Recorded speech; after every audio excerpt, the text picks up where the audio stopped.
Good morning বন্ধুরা, সবাই কেমন আছো এবং কি করছো বলো। আশা করি আমার বন্ধুরা সবাই ভালো আছে। বন্ধুরা আমরাও সবাই ভালো আছি। তা যাই হোক, আজকে কিন্তু আমার সকাল সকাল ঘরের সমস্ত বাসি কাজ সারা হয়ে গেছে এবং কি স্নানও কমপ্লিট হয়ে গেছে, ঠাকুরও দেওয়া হয়ে গেছে, বুঝেছো। তবে হ্যাঁ, এখনও কিন্তু টিফিন খাওয়া হয়নি। তা বলো, তোমাদেরকে টিফিন খাওয়া হয়ে গেছে কি হয়নি?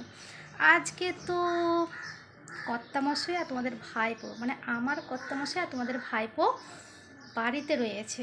তা জিজ্ঞাসা করি কি খাবে টিফিন। তা যাই হোক, আজকে কিন্তু অনেক দিন পর কিন্তু একটা ভিডিও শুরু করছি, মানে ব্লগ ভিডিও শুরু করেছি। জানি না কতটা কি শেষ করতে পারবো কি কিছু। তা সবাইকে রিকোয়েস্ট করবো স্কিপ না করে পুরো ভিডিওটা দেখো। আর কর্তামশাই আর তোমাদের ভাইপো বলেছে যে আজকে দুপুরে ভাত খাবো না, অন্য কিছু খাবো, একটা খাবার আবদার করেছে। তো কর্তামশাই যখন আবদার করেছে, আবদারটা তো রাখতেই হবে, কর্তা বলে কথা কি। তা যাই হোক, কী আবদার করেছে তোমাদেরকে তো ভিডিওতে অবশ্যই দেখাবো। আর আজকে কি বলো তো, একদম সোনার ঝলমলে রোদ্দুর বেরিয়েছে। যদিও আজকে সেরকম কিচ্ছু আমার কাজ নেই, মানে কাচাকুচিও নেই কিছু, কারণ কালকে আমি ঘর সব সাফসাফাই করেছি, কাচাকুচি ধোয়া পাগলা সমস্ত কালকেই করে ফেলেছি, ঠিক আছে। তা কালকেই কত মাসে বলেছিল যে আজকে আজকে দোকানে যাবে না, বাড়িতে থাকবে, ঠিক আছে। তা চলো দেরি না করে কর্তামশাই আর তোমাদের ভাইপোকে জিজ্ঞাসা করি, মানে আমার কর্তামশাই তোমাদের ভাইপোকে জিজ্ঞাসা করি যে সকালে টিফিন তাহলে কি বানাবো। চলো আবার তোমাদের সঙ্গে পরে দেখাচ্ছে, কথা হচ্ছে। এখন চলে এসেছি তোমাদের সামনে দুপুরের খাওয়া দাওয়া নিয়ে। তাহলে কি সকালে টিফিন আমরা কিছু খাইনি? অবশ্যই খেয়েছি, সেটা তোমাদের সঙ্গে শেয়ার করা হয়নি। তবে এখন বলে দিচ্ছি সকালে কি টিফিন খেয়েছি। সকালে টিফিন খেয়েছিলাম দই দিয়ে মুড়ি, সাথে ছিল সাদা বাতাসা। তবে কিন্তু দই দিয়ে মুড়ি খেতে দারুণ লাগে। তবে মিষ্টি দই নেই কিন্তু, ঘরে পাতা টক দই। আমার হাতে কিন্তু ঘরে পাতা টক দই দারুণ বসে, আর খেতেও কিন্তু দারুণ টেস্টি টেস্টি হয়। তা যাই হোক, আজকে দুপুরের মেনুতে কি কি আছে তোমাদেরকে বলে দিই। আজকে রয়েছে টক দই, দইয়ের পরোটা, আর রয়েছে দই চিকেন, আর রয়েছে এটাকে তোমরা কি বলো জানি না, আমরা বলি রায়তা, মানে একটু শসা, পেঁয়াজ, টমেটো, কাঁচা লঙ্কা কুচানো, আর টক দই, আর সাথে পিঙ্ক সল্ট, আমরা পিঙ্ক সল্টটাই ব্যবহার করি, দিয়ে ভালো করে মাখিয়ে ব্যাস খাবারের সঙ্গে পরিবেশনা করো। খেতে কিন্তু অপূর্ব, মানে অপূর্ব স্বাদ হয়। তবে সত্যি কথা বলতে কী বলতো, সত্যি আজকের খাবারটা একটু অন্যরকমই হয়েছে।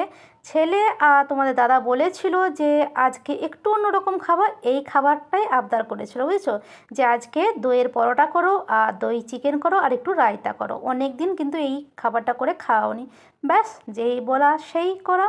তবে সত্যিই কিন্তু খেতে অপূর্ব, মানে অপূর্ব স্বাদ হয়েছে। তোমাদের দাদা আর ভাইপো তো মুখ বন্ধই করে না, সত্যিই খুব সুন্দর হয়েছে, সত্যিই খুব সুন্দর হয়েছে। তা যাই হোক, দুপুরে খাওয়া দাওয়ার পর শুয়েছিলাম, কর্তামশাই বলছে খিদে পেয়েছে খিদে পেয়েছে। তো ও যখন শুয়েছিল তখনই কি বলো তো, আমি না তরমুজটা কেটে ফ্রিজে ঢুকিয়ে রেখেছিলাম, আর উঠতে ইচ্ছে করলো না। তোমাদের দাদাকে বলছি যাও ফ্রিজের ভিতরে তোমার খাবার রেডি করাই রয়েছে, নিয়ে আসো। ও ফ্রিজ খুলে তো বকুমা তুমি কখন তরমুজটা কাটলে? আমি যে বললে হবে, খরচা আছে। কর্তামশাই একদিন ছুটি করেছে বলে কথা, স্পেশাল স্পেশাল খাবার তো রেডি রাখতেই হবে, তাই না?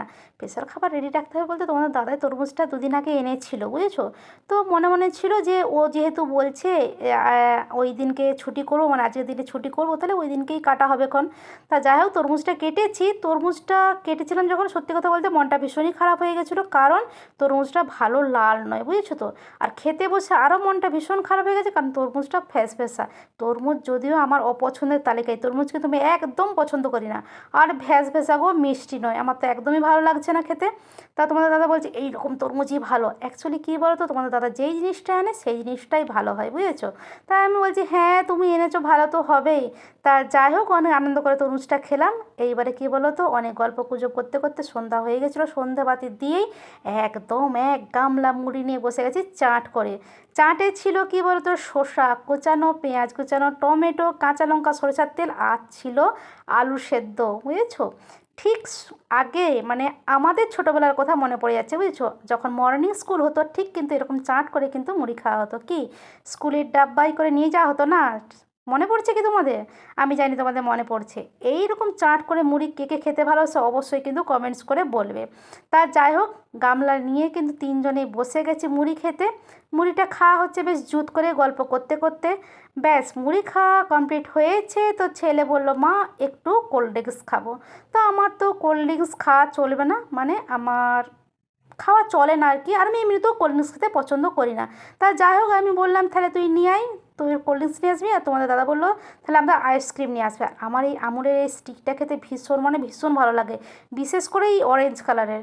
দেখো না, কর্তামশাই কেটে শোবার আগে কোথাও আমাকে দেবে তা না, ও কেটে ও খেয়ে নিল। আর আমি তো এক হাতে ফোন, এক হাতে তো কাটতে পারছি না। তো দুষ্টুকে বললাম দুষ্টু একটু কেটে দিবি কি, একটু হেল্প কর। বলতে তোমাদের ভাইপো বললো দাও আমি কেটে দিচ্ছি তোমাকে, বলে তোমাদের ভাইপো আমার ওই স্টিকটা কেটে দিল। তারপরে আমি খেলাম। সত্যিই কিন্তু এই স্টিকটা খেতে দারুণ মানে দারুণ লাগে। তবে পুরো ভিডিওটা শেষ করতে পারিনি। রাতের খাবার আমাদের ছিল কি বলো তো, দিনের বেলা যে মাংস হয়েছিল না, দই চিকেনটা, আর রাত্রেবেলা একটু গরম গরম ভাত করা হয়েছিল, বুঝেছো। তো এই খাওয়া দাওয়া করে আমরা লুডো খেলতে বসে গিয়েছিলাম, দিয়ে ভাত বসানো হয়েছে, ভাত টাত গরম গরম নামানো হয়েছে, খাওয়া দাওয়া হয়ে ব্যাস সারা মনে নেমেছে হাই আজকে তো ভিডিও আমি শুরু করেছিলাম, ভিডিওটা শেষ করাই তো হলো না। তা যাই হোক, তোমাদেরকে বলে দিলাম, নিজেকেও ভালো লাগছে একটু। তা যাই হোক বন্ধুরা, অনেকদিন পর একটা ছোট্ট ব্লগ দিলাম, কেমন লাগলো অবশ্যই কিন্তু কমেন্টস করে তোমরা জানাবে। আর তোমরা ভালো থেকো, সুস্থ থেকো, এভাবে আমার পাশে থেকো। আর কি বলবো আর কি বলবো, তোমরা এরকম দুপুরের মেনু কে কে খাও অবশ্যই কিন্তু কমেন্টস করে বলবে। আমরা কিন্তু মাঝে মধ্যে এরকম খাই, বুঝেছো।